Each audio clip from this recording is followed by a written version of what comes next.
The Welsh Dragon Roared. By Saberman Carter. Chapter 1 Part 1.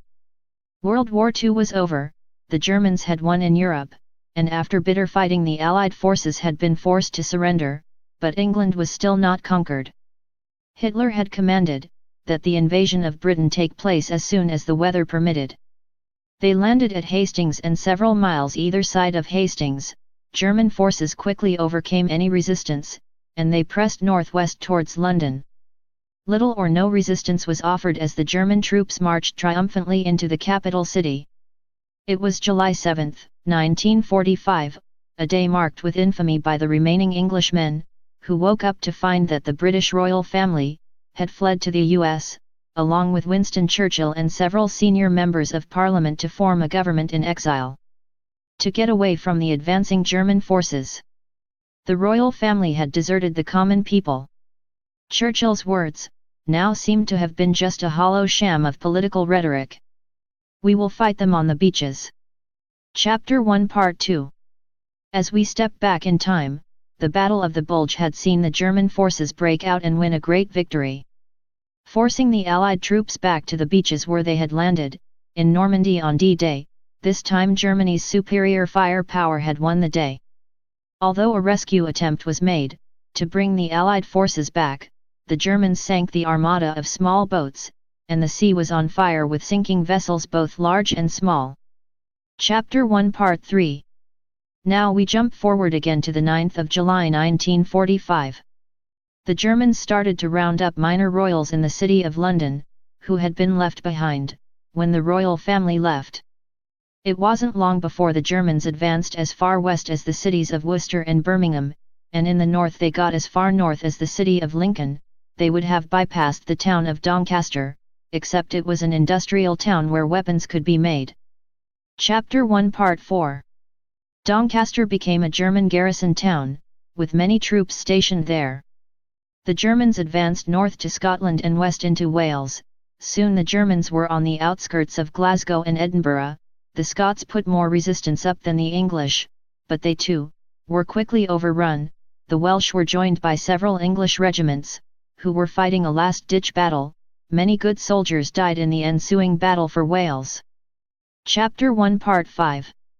I said earlier that the Germans rounded up the minor royals who were left behind, but they missed the rightful King of England and Wales. One whose family line had more right to the British crown and throne than the House of Hanover. He was the unofficial King of Wales. The Welsh king was called Luther, and he stood head and shoulders above most men in the Welsh valleys. He had stayed with his wife who was heavy with child. He was a good husband and father. But they were forced to flee east into Yorkshire, a journey on foot that was no mean task for a pregnant woman. By now it was mid-November 1952. King Luther of Wales was killed en route to a small east coast fishing village near the town of Hull.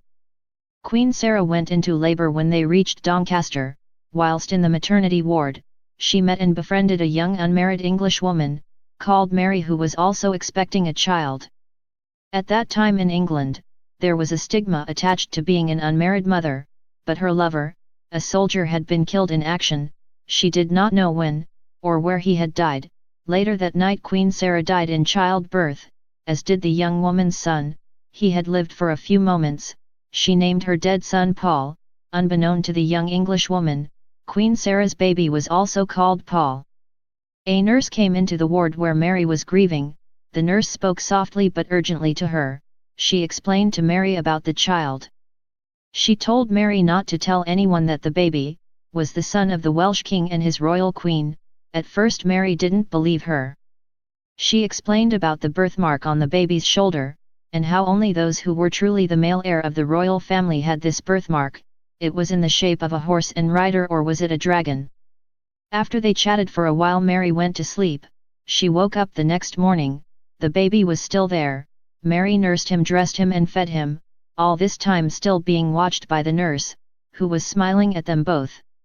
She spoke in Welsh, saying, "You will make a wonderful mother, chi bod gunathuriad rifadal mam." Mary didn't understand what the nurse had said. She looked up again, but the nurse wasn't there, and she never saw her again. It was as if the nurse had disappeared into the ether. As Paul grew, the Germans were still in charge of the country, and the Welsh were still harrowing the Germans, giving them a rough time. Paul kept a wary eye on the Germans. He didn't know why, but he didn't feel comfortable with armed German soldiers around. He had had a run-in with a German soldier when he was younger. He'd been stripped and beaten with a whip. It hurt like hell at the time, and he still had the scars on his skin to prove it. Although he'd reported it to the authorities, nothing had been done about it. You had to learn German in school, and Paul's German wasn't very good. The Germans frowned on you speaking English in public.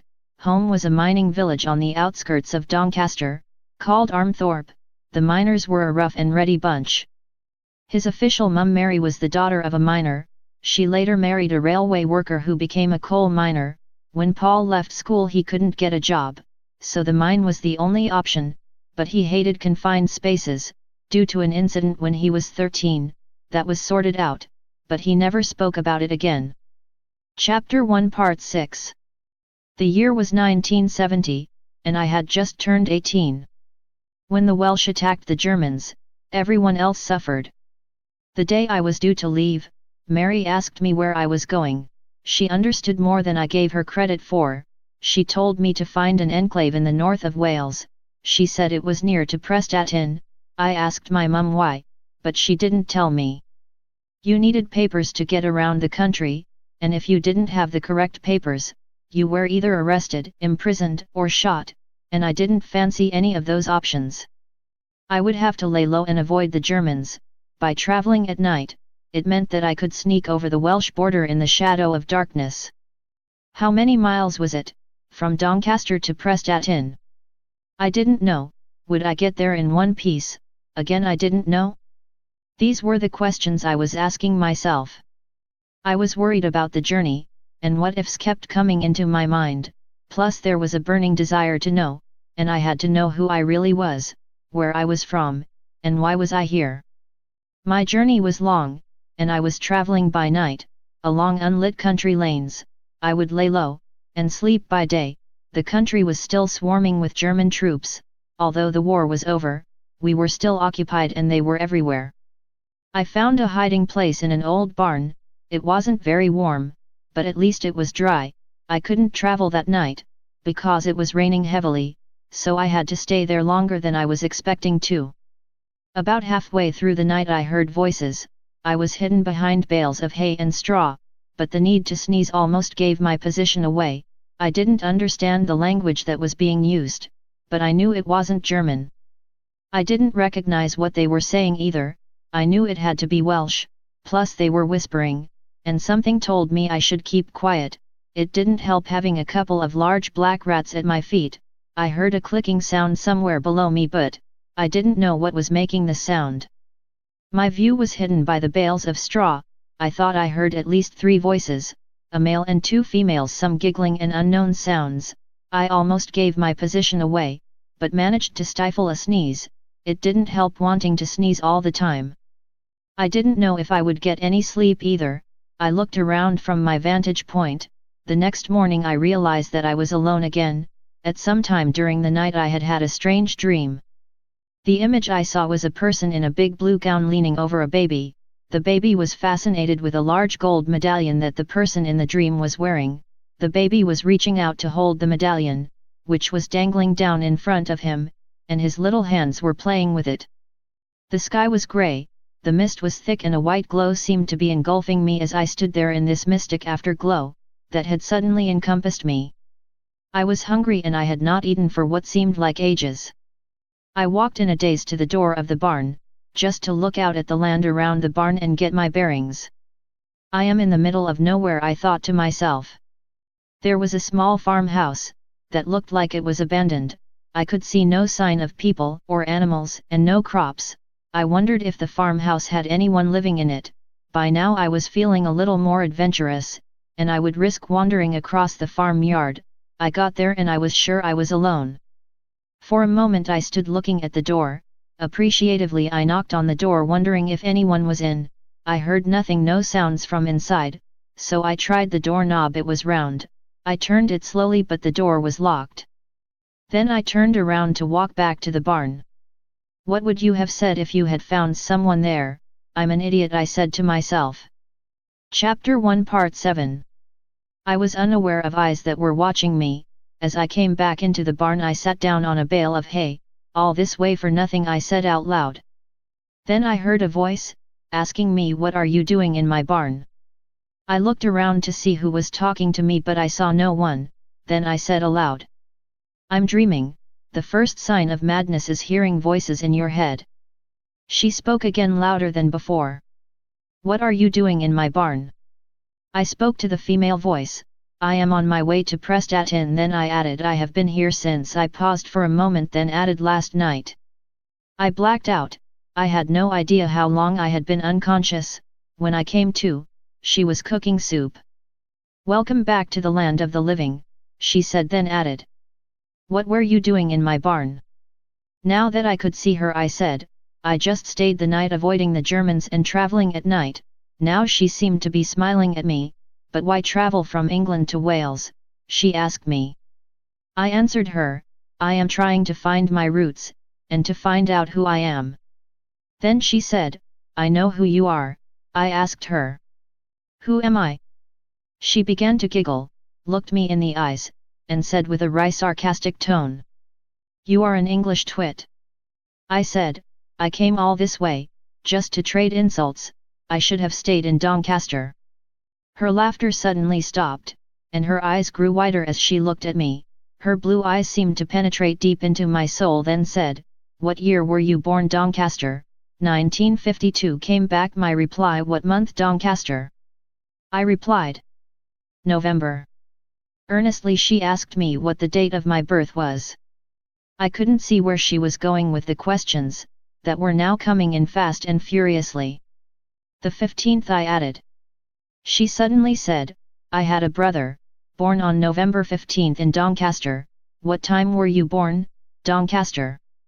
I replied, midnight. She looked at me quizzically, with that deep penetrating gaze, as if she could read my inner thoughts. Now I could see her mind working overtime. You could have been born on the 14th, so why the 15th? She added, because my mother wanted me to have the 15th as my birth date and the 14th was over. She put her hand up to her mouth and coughed into her right hand, as if she was acknowledging a thought. Then she washed her hands, and wiped them on a green towel, which was laid across the back of a chair in her kitchen. Then she asked me, if she could see my shoulder blades. I said, yes you can, but I want to know why. She replied, I will tell you later. I took my shirt off, and turned away from her and looked at the wall that was now in front of me. Suddenly she said, please put your shirt on again, Paul. I thought for a while and then asked her, how did you know what my name was? She looked at me and said, you are my brother. That thought puzzled me for a while, until I asked her, how do you know that I am your brother? You have a birthmark on your right shoulder blade, she said. I looked at her and said, no I don't. Oh yes you do, prove it, I said. Very well, come with me, she said. So I followed her into another room.